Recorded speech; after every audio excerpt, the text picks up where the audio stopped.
Bienvenidos a Católicos para Católicos. Les acompañan sus anfitriones Luis Román y Jesse Romero. Y hoy vamos a estar hablando, pues, el delicado tema que yo sé que muchos de ustedes tienen en mente y yo espero que tengan en oración al Papa Francisco. Debemos estar orando por su alma, por su salvación. Ese es el deber de la Iglesia. La Iglesia como organismo está realizando eso también, están haciéndolo. Y pues hoy vamos a estar dando varios detalles. Jesse nos va a estar hablando de la situación de salud del Papa, los viajes que estuvo haciendo. Vamos a estar hablando de conclave. Vamos a tener un programa muy interesante porque pues hay mucha política, hay hasta finanzas envueltos en esto. Obviamente el Espíritu Santo también haciendo su trabajo, pero pues la iglesia es gobernada por hombres y los hombres pecamos, los hombres no somos perfectos. Así que vamos a estar hablando de todos esos detalles. Además de eso, darnos esperanza, porque no es el primer papa que se muere. Todos los papas tienen que morir. Así que hoy vamos a estar hablando de este tema con Jesse. Jesse, ¿cómo estás? Bendecido, gracias Luis. Y pues estamos ahorita en tiempo de luto como católicos. Cuando murió el Papa el lunes 21 de abril, este lunes, pues, y cuando recibimos esas noticias, empecé yo con la iglesia, empecé yo el rosario por 9 días. Por lo tanto, ahora es día 5 del Santo Rosario, que estamos en luto por 9 días. También en el Vaticano están en luto y en oración por 9 días. Por lo tanto, también cuando voy a misa en la mañana, ofrezco mis comuniones para el Santo Padre para que para que Dios tenga misericordia de su alma en ese momento de su juicio. Y por lo tanto, vamos a tener otro papa. Este que murió fue el 266 papa. Vamos a esperar que el Espíritu Santo nos dé otro Santo Padre en muy poco tiempo. Pero lo que quiero decir es que la Santa Sede informa que el Papa ha muerto tras sufrir un colapso cardiovascular,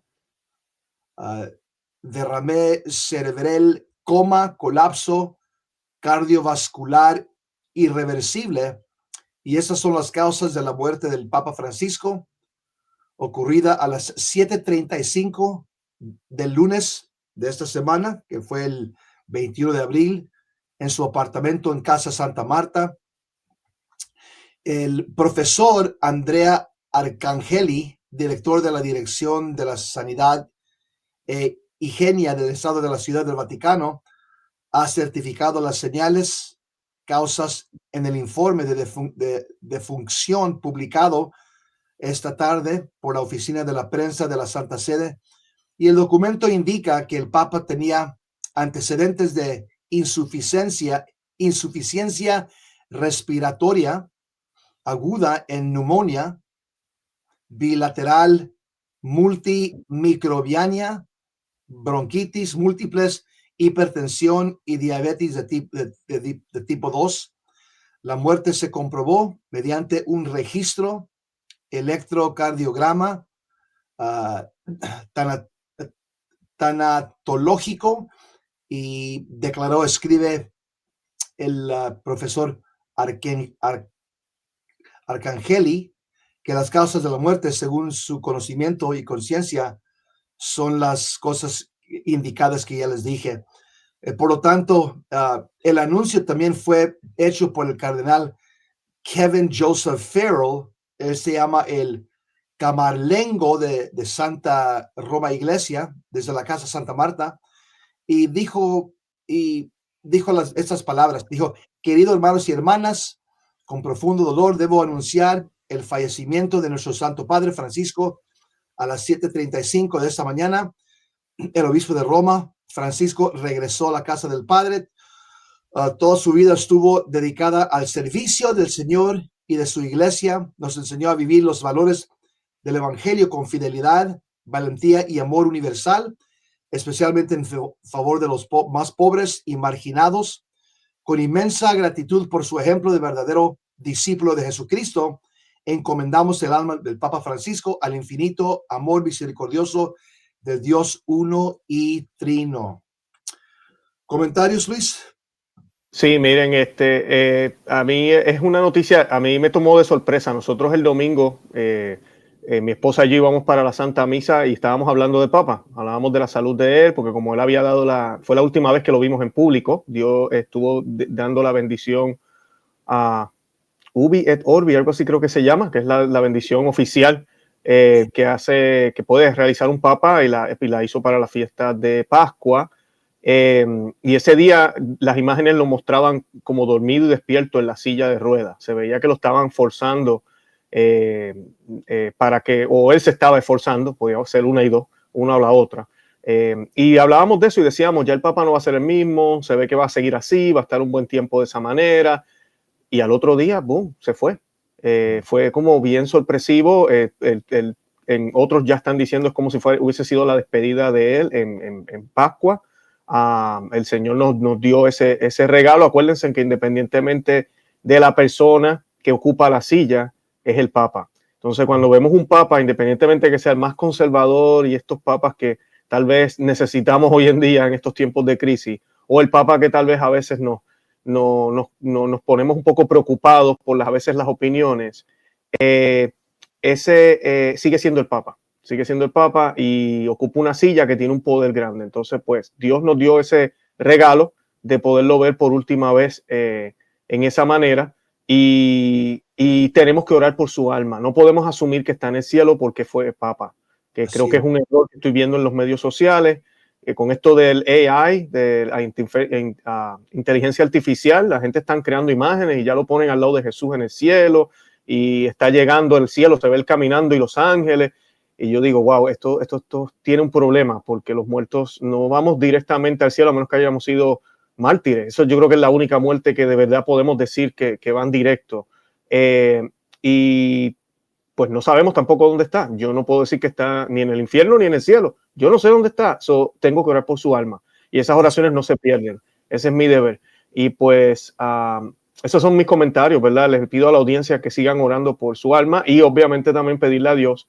No hay mejor momento para pedir un Papa Santo que cuando está la silla vacante. Así Así es. que pidan por un Papa Santo ahora. Ahora es el momento. Sí. Luis, ¿quieres tú compartir ese artículo? El conclave debe comenzar entre el 6 y 11 de mayo. Si lo puedes Con gusto, compartir. caballero, claro que sí. El conclave debe comenzar entre el 6 y el 11 de mayo. El conclave es convocado por el Colegio Cardenalicio bajo la dirección del cardenal decano, actualmente Giovanni Battista. La convocatoria se realiza tras la sede vacante, es decir, cuando el Papa ha fallecido. El procedimiento está regulado por la Constitución Apostólica Universi Dominici Gregis, promulgada por Juan Pablo II y modificada posteriormente por Benedicto XVI y el Papa Francisco. El conclave, como dijimos, debe comenzar entre 15 y 20 días después de que se declara la sede vacante o la silla vacía. Por tanto, será entre los días 6 y 11 del próximo mes de mayo. Antes del inicio formal del conclave, los cardenales siguen un protocolo definido que incluye reuniones, organización logística y preparación espiritual. Estos pasos aseguran que el proceso se lleva a cabo según las normas de la Iglesia Católica. Y a continuación, pues vamos a hablar un poquitito de esos procesos. ¿Quieres que continúe, Jesse? Yo continúo la próxima. Las Sí. congregaciones generales de los cardenales, una vez declarada la sede vacante, que la silla está vacía del Papa, todos los cardenales, incluidos los mayores de 80 años que no votan, se reúnen en las congregaciones generales que tienen lugar en el aula Pablo VI o en otro espacio del Vaticano. En esas reuniones se abordan la organización logística, la preparación espiritual, el análisis de la situación de la iglesia y de los posibles candidatos y la fijación de la fecha oficial del conclave. Son sesiones confidenciales. ¿Sigue, Luis? Adelante. Sí, claro que sí. El juramento, no, perdón, aislamiento y seguridad. Los cardenales electores, que tienen que ser menores de 80 años, se alojan en la Domus Santae Martae, desde su llegada quedan incomunicados, se bloquean los teléfonos. Esto es bien interesante. Así que muchos de ustedes no podrían ser cardenales, porque estoy seguro que no pueden vivir sin el teléfono. Se bloquean teléfono, internet y otros dispositivos. La Capilla Sixtina es inspeccionada para eliminar cualquier medio de grabación o transmisión. Así que hasta la prensa, en una era que estamos tan con la información, la prensa no se admite dentro de la Capilla Sixtina. Así es, juramento de secreto. Antes de entrar al conclave, los cardenales hacen un juramento según la Constitución Apostólica Universi Dominici Gregis, que fue el documento escrito por Juan Pablo II. Se comprometen a no divulgar información, a no comunicarse con el exterior, es decir con el mundo, y evitar interferencias externas. Luis. Así mismo es.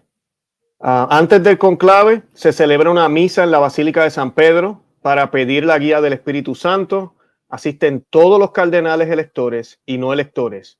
Marca el inicio de la etapa final del proceso. Y yo quería, si me permite, Jesse, si puedo decir algo y te permito también, porque esto es bien importante. El Espíritu Santo, que siempre se nos dice que el Espíritu Santo elige al Papa. La realidad es que no es el Espíritu Santo quien elige al Papa, son hombres que tienen una silla de importancia. Y por eso esta misa se pide la guía del Espíritu Santo, para que estos hombres sean guiados por él. Ahora, el Espíritu Santo es un caballero. Sabemos que el Espíritu Santo no es una paloma, es una persona, al igual que Jesucristo y al igual que Dios Padre. Y sin nuestro permiso, él no nos guía. Sin nuestra voluntad, él no nos va a guiar. Incluso la Virgen tuvo que decir fiat antes de que el Espíritu Santo la arropara y pudiera concebir al Hijo de Dios. Tenemos que pedirle a Dios que los cardenales se dejen guiar, pero la realidad es, porque lo hemos visto en la historia, que los papas no son elegidos como de una manera mística o extraña, donde el Espíritu Santo entra a la Capilla Sixtina y la gente no se acuerda qué pasó ahí, porque fue como un Pentecostés. Y de momento hay una persona vestida de blanco al final y pues el Espíritu Santo hizo su obra, yo no sé qué pasó. Eso no es así, hay mucha negociación, hay mucho dime y direte, podríamos decir, y eso es normal y eso no necesariamente es malo. Ahora, si hemos visto la elección, y esto también depende del hombre que sea elegido, de papas santos, y hemos visto la elección de papas no tan santos. La historia está ahí, no tenemos que negarlo. O sea que un hombre sea escogido como papa no necesariamente fue escogido directamente por el Espíritu Santo. Ahora, el Espíritu Santo sí tuvo que ver. El Espíritu Santo sí tuvo que ver porque estuvo ahí en la iglesia, pero no necesariamente es que fue directamente escogido. Y así lo fuera, como fue Jesucristo escogió a sus apóstoles directamente. Uno hasta lo traicionó y otro lo negó, pero ese se arrepintió. Bueno, y todos salieron corriendo cuando lo arrestaron. Así que así hubiese sido, y no es en el conclave, pero así fuera, todavía depende de la voluntad y del compromiso de ese papa de ser santo. Porque el problema con esto es que si un papa cae en error, la gente rápido no quieren aceptar que el papa cayó en error en algún tema porque fue escogido por el Espíritu Santo. Y eso no es correcto, eso no es lo que la iglesia enseña. Adelante. Luis, es como tú y yo, como laicos comprometidos, tú y yo podemos resistir el Espíritu Santo. Eso está en el Nuevo Testamento. Cada persona puede resistir el Espíritu Santo. Obviamente clamamos el Espíritu Santo en oración, pero el Espíritu Santo, como tú dijiste, es caballero y tú y yo tenemos, por la voluntad propia que Dios nos ha dado, podemos resistir al Espíritu Santo. El próximo punto que quiero decir es que la clausura y trasladado a la Capilla Sixtina. Tras la misa, los cardenales electores se trasladan en procesión a la Capilla Sixtina, estonando el himno Ven Espíritu Santo. Una vez dentro se cierra la capilla y el maestro de ceremonias pronuncia la orden extra omnes que marca el inicio del conclave. Y la palabra conclave quiere decir con llave lo que quiere decir. With key, con llave. Es que van a estar apartados del mundo y encerrados con llave. Qué bien. Sabes que Jesse, ese himno Veni Creator, los que vamos a misa tradicional lo conocemos, es bello. Sí. El Veni Creator Spiritus. Las tareas previas al primer escrutinio dentro de la Capilla Sixtina los cardenales reciben instrucciones sobre las normas de votación. Se hacen revisiones de seguridad y se reparten las papeletas. En la mayoría de las ocasiones, la primera votación ya tiene lugar ese mismo día. Jesse, adelante, explícanos cómo funciona lo de los votos. Aquí dice 2/3 de los votos para la elección de un nuevo papa. Se requiere una mayoría de 2/3 de los votos emitidos por los cardenales electores presentes en el conclave. Si el número de cardenales no permite una división exacta en tercios, se redondea al número entero superior más próximo a los 2/3. Por ejemplo, si hay 120 cardenales electores, el máximo permitido, serían necesarios 80 votos para elegir el nuevo papa.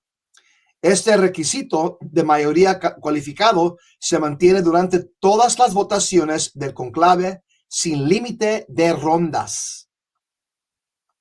Exacto, esa es la regla de los votos. El decano del Colegio Cardenalicio es el cardenal italiano Giovanni Battista. Fue elegido para este cargo en enero del 2020 y aunque su mandato de 5 años expiraba en enero del 2025, el Papa Francisco decidió prorrogarlo, permitiéndole continuar sus funciones a pesar de tener 91 años. Interesante. Sí.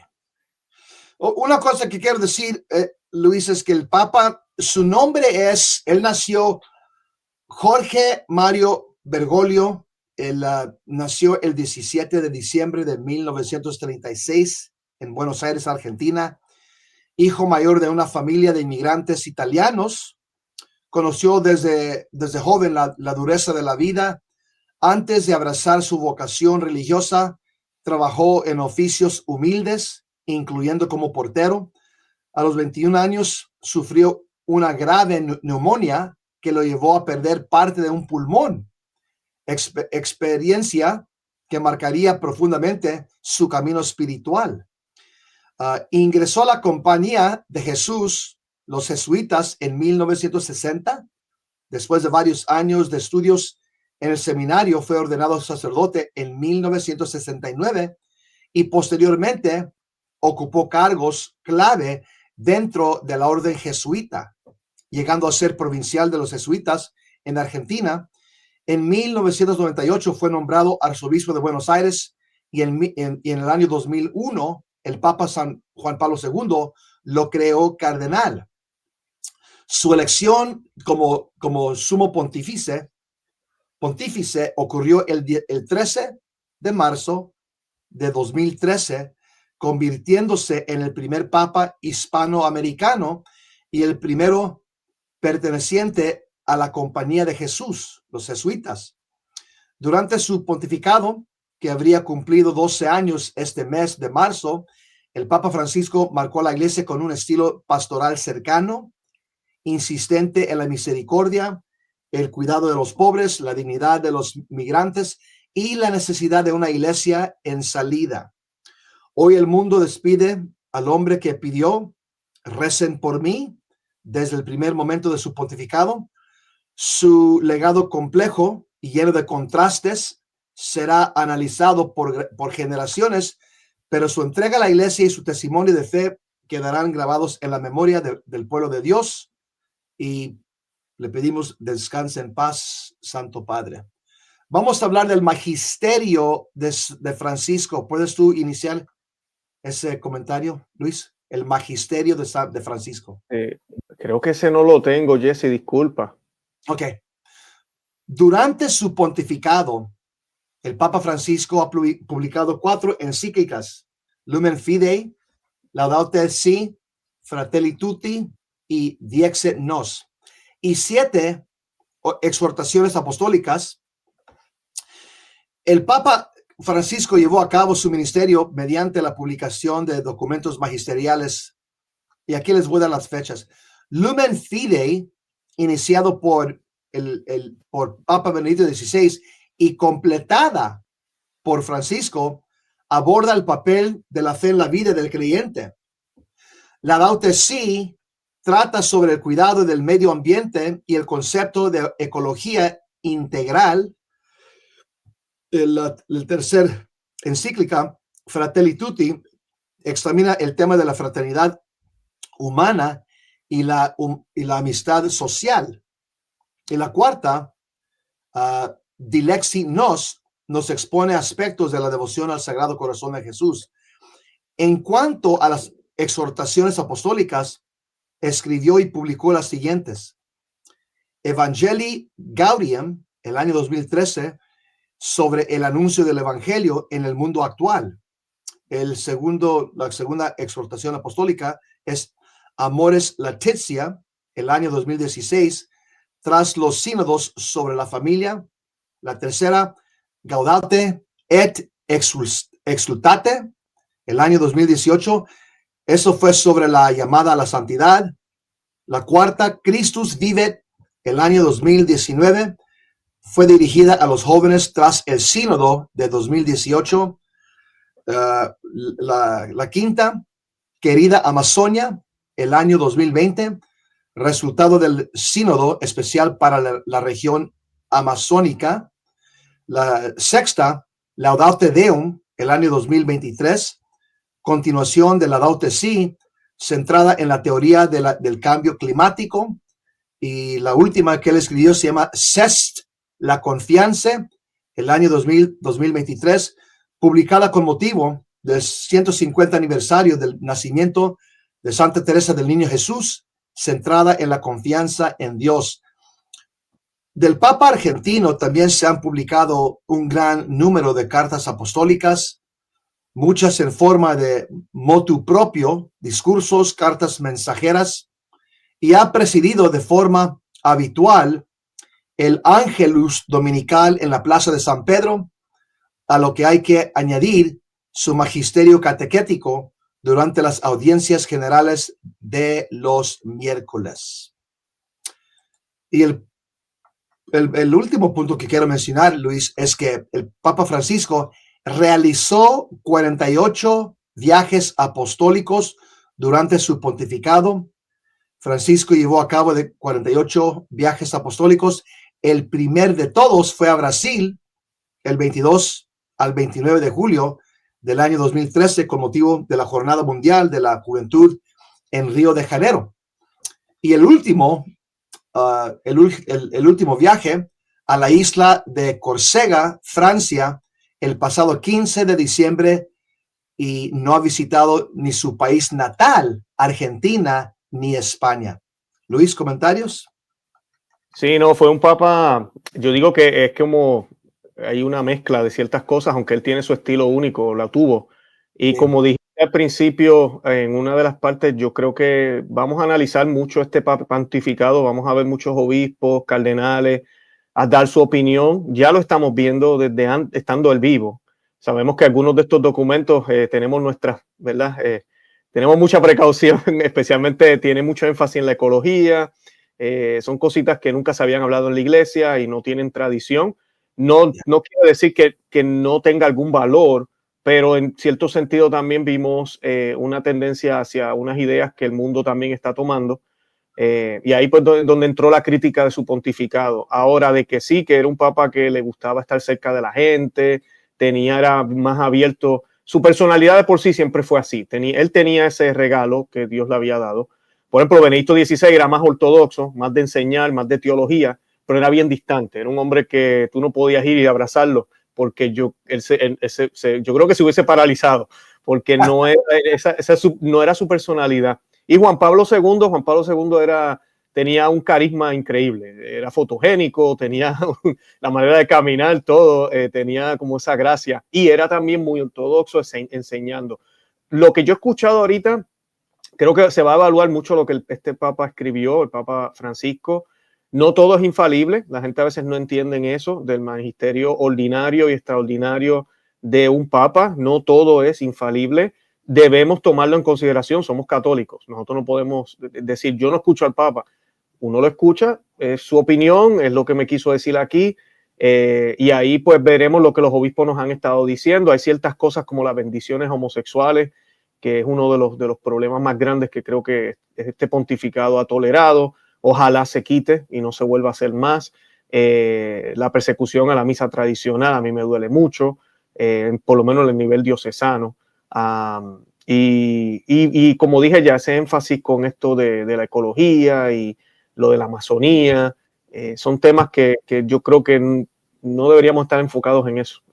La salvación de las almas es lo que nos debería importar, pero pues esa fue su dirección y pues era el Papa y no podíamos hacer nada.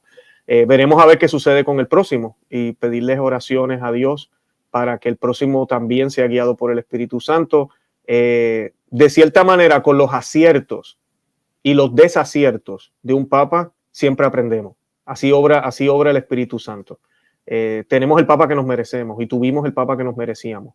Que no se nos olvide. Y el Espíritu Santo, con el Papa Francisco, nos ha ayudado. A algunos los ha empujado a estudiar más, a otros les ha enseñado a amar la iglesia aún más.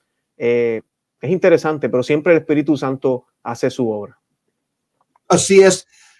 Mi comentario para terminar el programa, Luis, voy a decir que la cruda realidad es que probablemente hemos vivido uno de los pontificados más difíciles, más controvertidos y divisos de la historia de la Iglesia Católica. El Papa Francisco, que falleció este lunes a las 7:35 de la mañana, a la edad de 88 años, él fue producto de un periodo de formación teológica con los jesuitas que llamamos teología de liberación. Desde finales de la década de 1960 hasta mediados de la década de los 1980s, los sacerdotes, especialmente en Latinoamérica, se formaron en la teología de la liberación, especialmente en América Latina.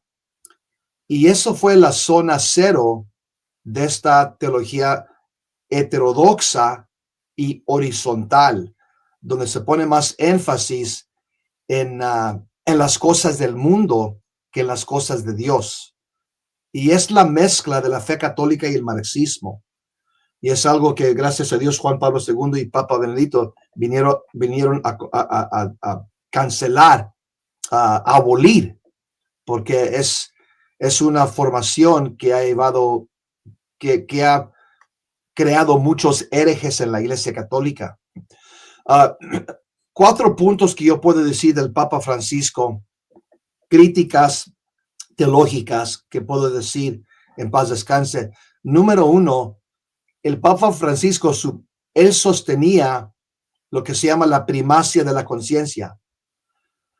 Nosotros como católicos debemos formar la conciencia a la luz de la palabra de Dios, pero él llevaba la línea que se llama, él usó ese término, se llama la primacía de la conciencia. Es decir, cuando una persona dice, yo creo esto, son mis opiniones, son mis pensamientos, eso se llama la primacía de la conciencia. Debemos dejarnos formar a través de la palabra de Dios. La segunda cosa que yo veo en su pontificado, que fue algo que le llevó poco a la izquierda, él sostenía la inclusión radical de las personas que viven en pecado mortal o de las personas que ni siquiera quieren creer en Jesucristo.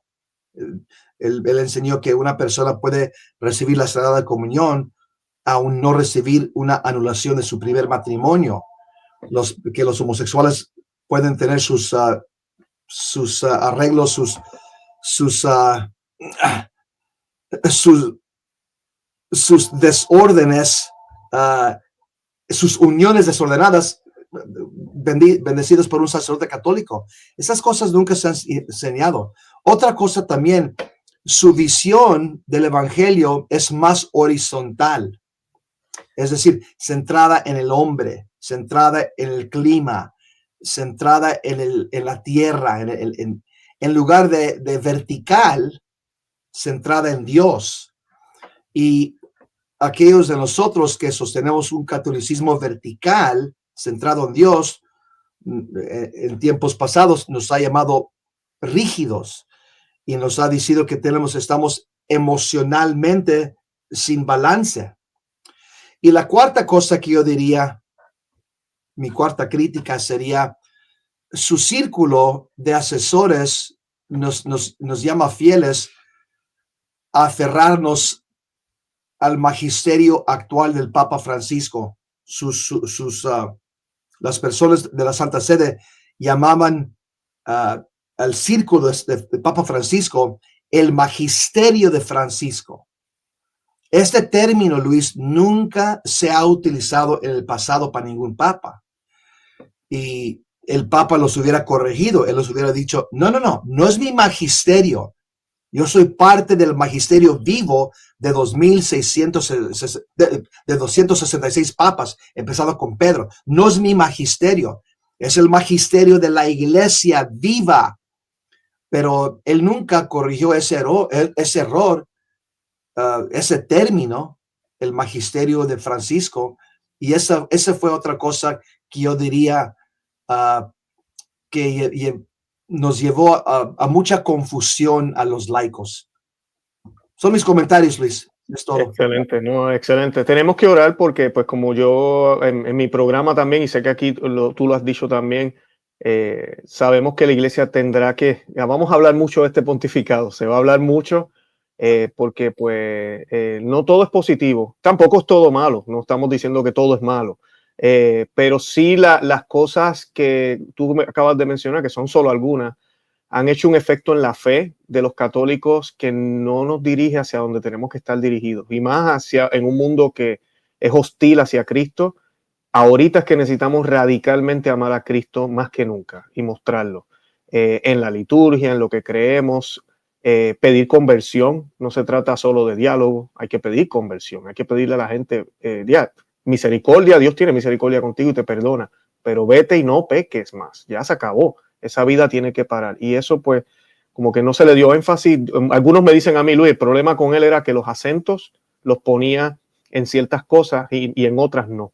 Es mucho más que eso, pero esa es una de sus debilidades. Ahorita es tiempo para orar por él. Oremos por él, por su alma. Es un ser humano que en su momento tuvo el llamado a ser servidor de Cristo. Y como todos los religiosos, algunos sirven bien, otros no sirven tan bien, o algunos cometen errores. No sabemos qué pasó los últimos minutos de su vida, así que oremos por él. Jesse, unos últimos comentarios y pues nos despedimos. Los últimos comentarios, yo diría que hay dos oraciones, te las voy a mandar para ti, para que tú las pongas en tus redes sociales y también Católicos para Católicos. El padre Chad Ripperger escribió una oración que es oración para el próximo Papa.